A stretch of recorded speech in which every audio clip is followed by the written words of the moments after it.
नमस्कार मित्रों, मैं विजय त्रिवेदी बोल रहा हूँ। कल हमने वीडियो में चर्चा की थी कि हम जातीय जनगणना को लेकर जो उसका हिस्टोरिकल पर्सपेक्टिव है, उसकी हिस्ट्री जो है और उसका पॉलिटिकल पर्सपेक्टिव है, उस पर चर्चा करेंगे। कल वाले वीडियो में मैंने चर्चा की थी काका कालेलकर कमीशन की। काका कालेलकर कमीशन वो कमीशन था जो जवाहरलाल नेहरू की सरकार ने, देश की पहली सरकार ने बनाया था, जिसमें ओबीसीज को रिजर्वेशन देने के लिए और उनके लिए एफर्मेटिव एक्शन क्या किया जाए, क्या रखा जा सकता है, सरकार क्या कर सकती है, इसको जानने के लिए पंडित जवाहरलाल नेहरू ने काका कालेलकर कमीशन का गठन किया था। 1953 में उसने काम करना शुरू किया और 1955 में अपनी रिपोर्ट दी। उस रिपोर्ट में क्या था क्या नहीं था इसकी चर्चा तो हुई नहीं, क्योंकि उस रिपोर्ट को केंद्र सरकार ने 1956 में खारिज कर दिया। लेकिन इस रिपोर्ट की एक महत्वपूर्ण मसला ये था कि इस रिपोर्ट में जिस जातीय जनगणना का आधार बनाया गया था वो था 1931 में हुई जनगणना। 1931 का, जब भारत में अंग्रेजों का शासन था, अंग्रेजों की सरकार थी, अंग्रेज सत्ता चला रहे थे। उस समय ये 1931 में जनगणना हुई, उसमें जातियों को शामिल किया गया था। अंग्रेजों ने जनगणना का काम 1871 में शुरू किया और उसके बाद लगातार हर 10 साल पे जनगणना हो रही थी। लेकिन 1931 में जब जनगणना हुई तो उसमें जातियों को भी शामिल किया गया। उसके बाद 1941 में भी जनगणना हुई थी, लेकिन उस समय तक देश का माहौल कुछ ऐसा हो गया था कि वो रिपोर्ट जाहिर नहीं हुई और उसमें जातीय जनगणना का क्या आधार था उसका चर्चा वहाँ पर नहीं हो रही। इसलिए अभी तक आज 2025 में जहाँ हम बैठे हैं, तो मतलब करीब 100 साल पहले जो 1931 की जातीय जनगणना हुई, उसी आंकड़े को हम आज भी आधार बनाते हैं हमारी सरकार की नीतियों को लेकर, हमारे पॉलिटिकल रिप्रेजेंटेशन को लेकर, हमारी पॉलिटिकल डिबेट्स में हमारे कास्ट का जो डिवीजन है उसको एक मोटे तौर पर आधार माना जाता है। उस 1931 की जनगणना के आधार पर उस समय 52% ओबीसी माने गए थे, यानी अदर बैकवर्ड कास्ट। इसी को बाद में काका कालेलकर कमीशन ने भी माना और दूसरा जब बड़ी कमीशन बना, दूसरा कमीशन बना बीपी मंडल साहब के नेतृत्व में, अध्यक्षता में मंडल कमीशन, उसमें भी ओबीसी को 52% का जो हिस्सेदारी है वो मानी गई थी। तो इसलिए 1931 की जनगणना आज तक हमारे लिए सबसे अधिकृत, मोस्ट कॉम्प्रहेंसिव और फुल डिटेल्ड सेंसस के तौर पर देखी जाती है जब भी जातियों का जिक्र होता है। उस समय ब्रिटिश सरकार के जो सेंसस कमिश्नर थे वो हटन साहब थे, JH हटन, जो ICS रहे थे और एंथ्रोपोलॉजिस्ट थे। उनका शौक था, उनको अच्छा लगता था स्टडी करना जातियों का, रिलीजन्स का, क्लासेस का, एथनिसिटी का, कल्चर का।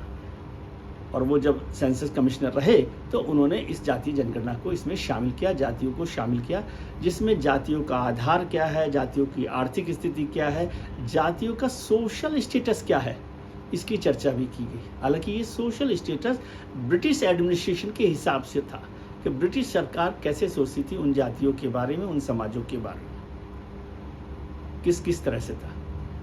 अब इस पर चर्चा करेंगे कि ब्रिटिश सरकार को इसकी ज़रूरत क्यों पड़ी, क्या ज़रूरत थी कि वो जनगणना के वक्त जातियों को भी इसमें शामिल करें। ऐसा नहीं कि जातियाँ पहले नहीं थी, ब्रिटिश सरकार से पहले भी जातियाँ होती थी, लेकिन उस समय वो लोकलाइज तरीके से हुआ करती थी और बहुत फ्लेक्सी होती थी और ज़्यादातर जातियों को ऑक्यूपेशन यानी पेशे के आधार पर बांटा गया था।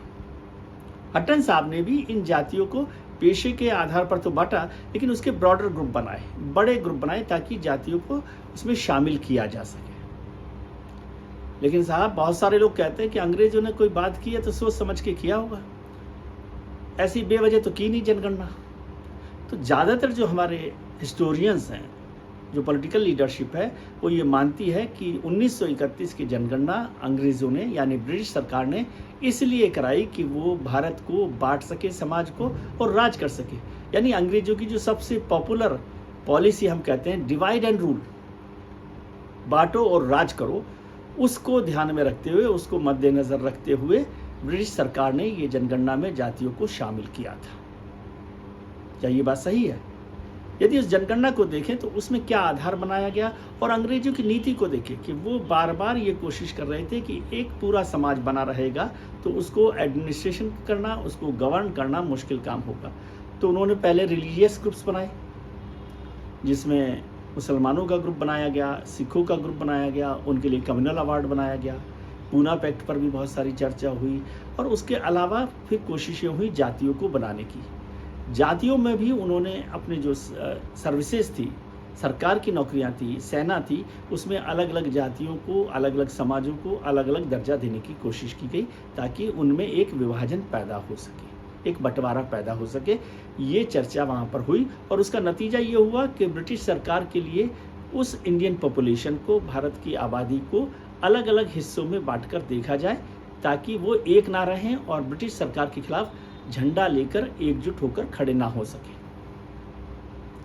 इसकी चर्चा हमारी कॉन्स्टिट्यूएंट असेंबली में भी हुई और इसी चर्चा की वजह से शायद कॉन्स्टिट्यूएंट असेंबली ने और भारत की पहली सरकार ने जब जनगणना करवाई 1951 में तो जातीय जनगणना नहीं की, यानी जनगणना में जाति को शामिल नहीं किया। खैर उस पर हम चर्चा फिर करेंगे कि क्या हुआ था कॉन्स्टिट्यूएंट असेंबली में, क्या डॉक्टर अंबेडकर का मानना था, क्या नेहरू समझते थे, क्या पटेल समझते थे, गांधी कैसे देखते थे जातियों को और वर्ण को, इस सब पर भी चर्चा करेंगे। कॉन्स्टिट्यूएंट असेंबली में क्या हुआ 1951 की जनगणना में और उसके बाद भारत ने, जो आज़ाद भारत था, उसने इसको शामिल क्यों नहीं किया। लेकिन इसमें 2-3 बातें महत्वपूर्ण हैं जिसका चर्चा हम कर सकते हैं। 4 पॉइंट्स हैं जो 1971 की जनगणना, जिसके आधार पर यह भी कहा जाता है कि अंग्रेजों ने इसे डिवाइड एंड रूल के लिए किया गया। इसमें पहला कारण कहा जाता है रीइंफोर्समेंट ऑफ सोशल डिवीजन, यानी कि सोसाइटी में जो पहले कास्ट डिवीजन था उसको उन्होंने रिजिड बनाया और एडमिनिस्ट्रेशन के तौर पर कोडिफाई कर दिया। कास्ट आइडेंटिटीज की, यानी जातियों की पहचान की और उनको एक छोटे छोटे ग्रुप्स में बना दिया और क्लासीफाई कर दिया ताकि वो अलग अलग दिखाई दे। दूसरा कहा जाता है कि 1971 की जो जनगणना है उसे स्ट्रेटेजिक मूव के तौर पर देखना चाहिए। ये कास्ट और सब कास्ट डेटा का सबसे बड़ा रिकॉर्डेड डॉक्यूमेंट है। यहाँ पे काउंट किया गया, कैटेगराइज किया गया रिजिड टर्म्स में, बहुत स्पेसिफिक टर्म्स में।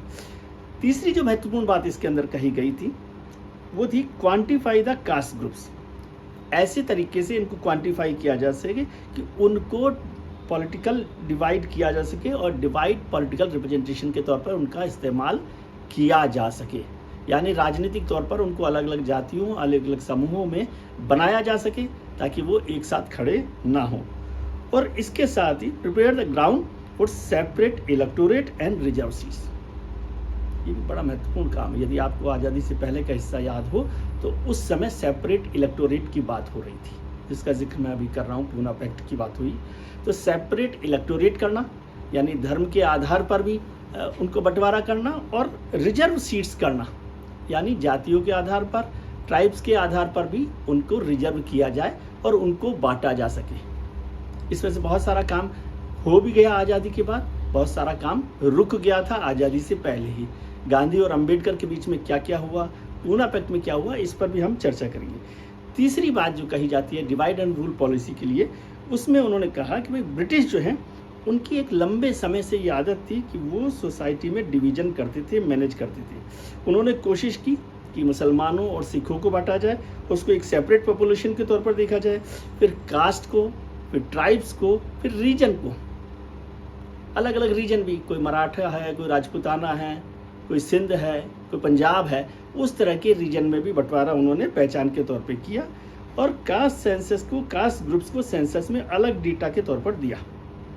इससे समाज में बंटवारा हुआ और जातियों के आधार पर बड़ा विभाजन वहाँ पर हो गया। और सबसे बड़ी बात, इसका लॉन्ग टर्म इम्पैक्ट हुआ है। ये केवल जनगणना 1931 से 41 तक के लिए नहीं रही। आज 100 साल बाद, करीब 2025 में हम चल रहे हैं, तो 2025 तक आते आते भी 100 साल तक हम उस जनगणना को, 1931 की जनगणना को, उसमें जातीय विभाजन को, जातीय पहचान को मान रहे हैं। पॉलिटिकल रिप्रेजेंटेशन के लिए भी, पॉलिसी मेकिंग के लिए भी, कास्ट डिवीजन के लिए भी और जातीय आधार को ताकतें देने के लिए भी। इसका एक पॉजिटिव बात भी कही जाती है, ऐसा नहीं कि सब कुछ नेगेटिव है।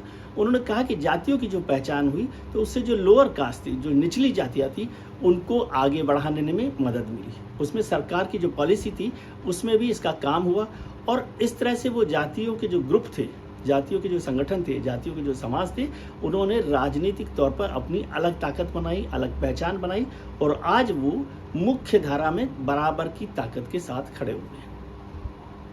आज भी ये बहस चल रही है। जब भारत सरकार ने, मोदी सरकार ने अभी 30 अप्रैल 2025 को जातीय जनगणना कराने का फैसला किया, कहा कि जब भी जनगणना होगी अब तो उसमें जातियों को भी शामिल किया जाएगा।